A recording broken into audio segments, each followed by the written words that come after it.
manipulation. Because before we always have to thumbprint, but now they just have to capture your face, and they can be able to. They might not do that in some polling unit when they have seen their palm has been greased, and they are going to, because everybody lost money. So, but it is the work of those political parties that they can be able to come together, make sure any voters card that has never been collected at a certain time, because they can be telling us that before election, probably about 120 days, 130 days, in as much they can be telling voters that if you don't collect your voters card prior to numbers of days before election, they can do what? And make sure they put everything in the vote.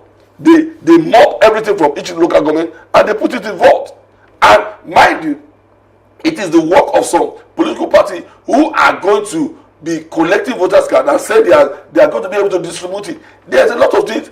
When you see an opportunity, they use it. I think this in this instance, they see an opportunity and they use it. And it is left for other political parties to know how they are going to be able to curtail this. How can they curtail this? Because even the candidates of the other political parties, we had the scene yesterday. I mean, I just mentioned the candidates of the PDP, the candidates of the ADC. They all condemn this, but then there's nothing they can really do about it. I said. So what can INEC do about it?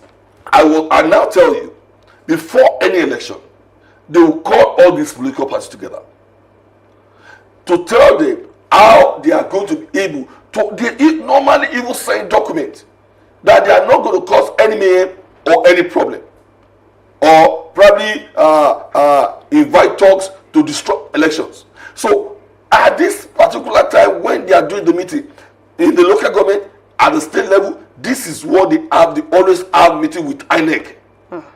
At this point in time, they can be able to tell INEC that all those cards that has never been collected, they can be able to mop it, put it in vote, or destroy it and print it in another cycle of election. What about the resources? What about resources? Resources. Wasting of resources. When have they not been wasting resources? Do you know how much they always budgeted for any time there's going to be election cycle? Probably this one, they have budgeted probably about 20 billion for it. And how much is going to cost them to print another one? If they destroy it, they don't put in vote.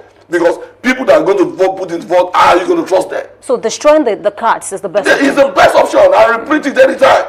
Those that in need demanded for it. Okay, let's talk about another issue. Is it not better than people being rigged or unpopular candidate being put in a seat of power?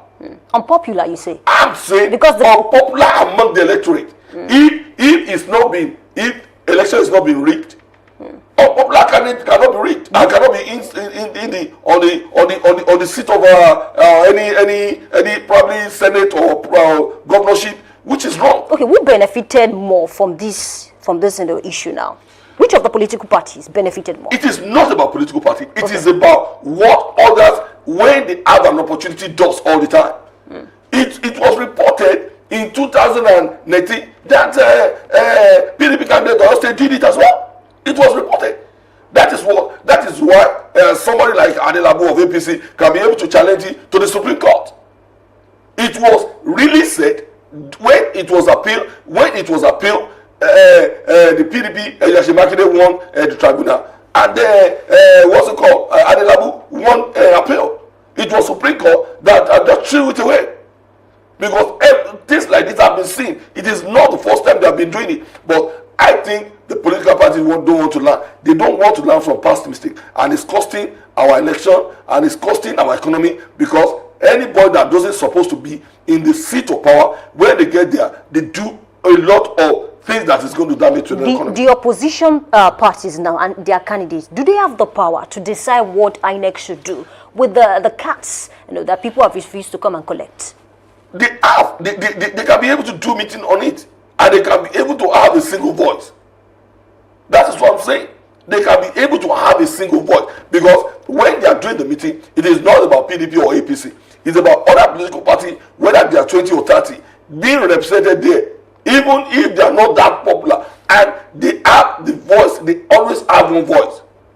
Other smaller ones can be able to challenge the bigger ones. That's what I'm saying. Okay, let's talk about another issue that happened during the election. I have this headline that says drama at Ekiti polling unit over alleged printed ballot paper. I mean, the man flared up at the scene. He was asking, how come we have pre-term printed ballot paper in this particular place? You know, what is really happening? So how can we stop that as well? Because that's another problem. You see, when you are talking about term printed paper, I am not going to agree with that, because before you can be able, in this kind of instance, there's a video evidence. I'm just saying, the video evidence is not what you can use to challenge, because in this instance, where you see probably some people being given different what's it called, voters card, they will have voted somewhere, because their faces has to be captured. That is why you are going to see all those registered voters. A pre-printed ballot paper cannot be used. That is why they said if they are overvoting in any polling unit, it must be cancelled. But the man said he saw it. As a matter of fact, he fled up. He was about to vote. Why I'm saying this to you? Okay. It happened during the time of Oyetola and Adeleke, where there was overvoting in a place like Ede. That's supposed to have been what? Cancelled. And when they get Adeleke lost at Supreme Court, and when it gets to Supreme Court overturned it, and it was being said, it was part of the electoral act that any overvoting must be what? It must be cancelled. And there are even timing that the time of election that it can be closed is there as well. Why I'm saying this to you, our election is more than tampering of ballot papers. It's about accredited voters, and their faces must be registered before it can be confirmed. If they are still doing that, I can say that is essay.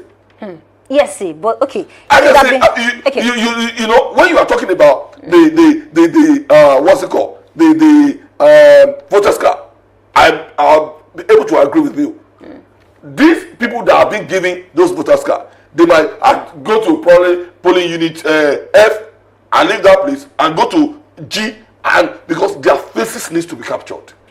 Okay, maybe before we close, we can have a video evidence so that you can see for yourself, because the man said it, and he even mentioned that other persons complained of the same issue as well, of this pre-term printed ballot paper. But let's continue because of time now.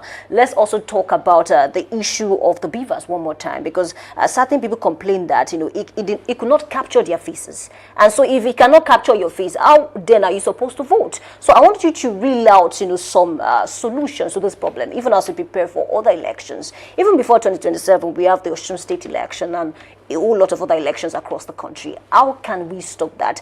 Is it that INEC, they need enough money, they need enough funds, I mean, to put this to an end? What do they really need?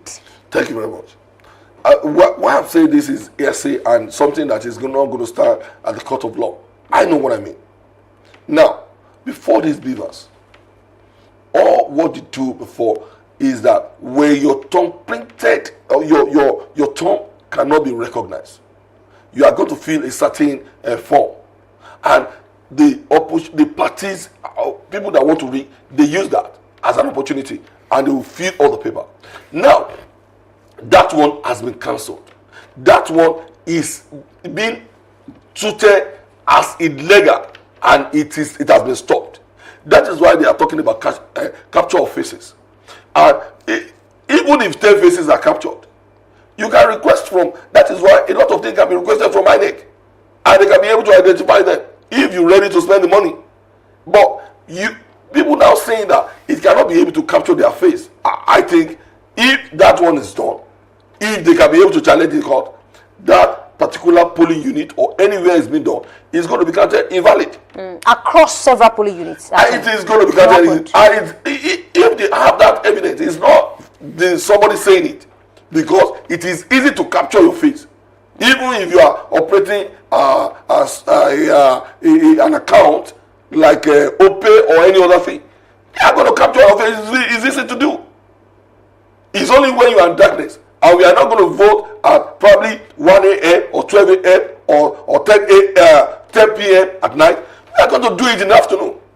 And that means with the light, your ear, everything can be captured. So if anybody says that, I am not going to agree. And I think it's going to be fine. And I think it's going to be AC.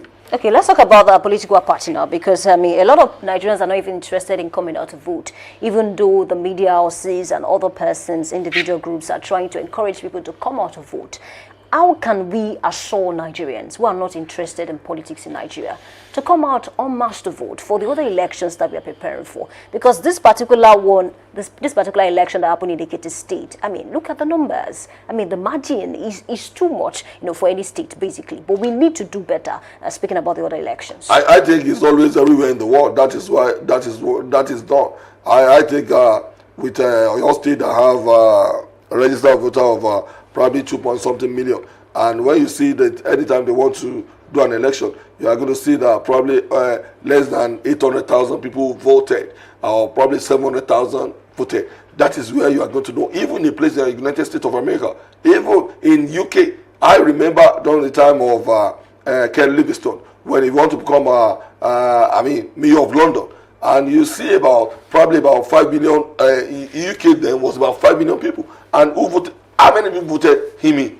Less than probably 100 and something, 200,000. So for you to know that the apathy is always there, and you cannot be able to force people. Here is not like Australia, like it is your fundamental human right. You must vote. But all these things happening, they are discouraging people. I think people don't like to vote all the time. People always give an excuse. An excuse in politics give room for rigging all the time. We have to be encouraging it. Like your platform, you can use it to encourage people to go out and vote all the time. But don't you think the best encouragement is when people can see a free and fair election that is devoid of vote buying, devoid of being printed ballot papers, distribution of voters' card? I think it's going to be difficult. I think that kind of thing is what the political party always use. That is why you see vote buying. And that is why you see that kind of thing in by-election we have in our state before. Because when you see people voters apathy, you have to encourage everybody that are interested and give them money. And it is wrong. And we have to be encouraging people and pleading with them to come out and vote all the time. That is what we have to do. Can Amupito handle 2027 general elections? He is there. Others have been able to handle it. If he's going to do it well or do it bad, we are here to see. And trust Nigeria, they are going to criticize him. And whatever he does, and that is why democracy needs to stand. Okay, it's a fine place to leave that discussion. A big thanks to you for being a part of today's segment. The future, just like we know, is not predicted, it is prepared for. As Nigeria moves steadily towards 2027, elections such as the one in Ekiti provide important insight into the strengths, challenges, and expectations shaping our democracy. Whether for political parties, candidates, or the electorate, the lessons drawn today will remain relevant in the conversations ahead. Many thanks to our guest, Honorable Molaji Olayi, APC stalwart, for sharing his thoughts and perspectives on this important issue. And that has been the big story. Amoluwayemi Adelakun. We take a short break, and when we come back, we say our BYE on the show. We'll be right back.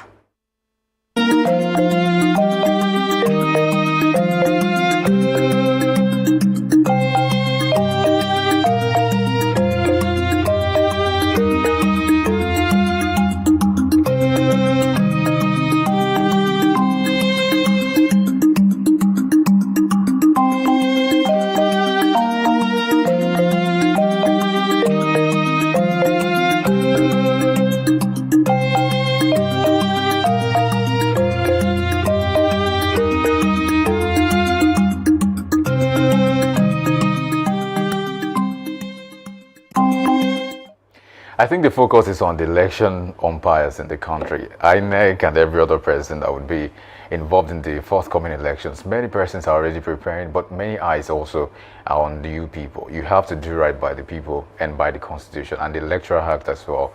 And that's a good conversation right there. Hear me? Exactly. And then we are not going to stop encouraging people to come out to vote, but then the necessary, sectors they must do the right thing in terms of encouraging the people to vote, because that's the best encouragement. I mean, beyond telling people come out vote, I mean, people need to see for themselves that the right thing is been done. And my name is Oluyemi Adelakun. Thank you for being a part of today's session. See you tomorrow. And also be involved in everything you see in the country. Don't just be a partisan, just somebody who is by the side, spectator, be actively involved. My name is Anulu Akpoido, and bye for now.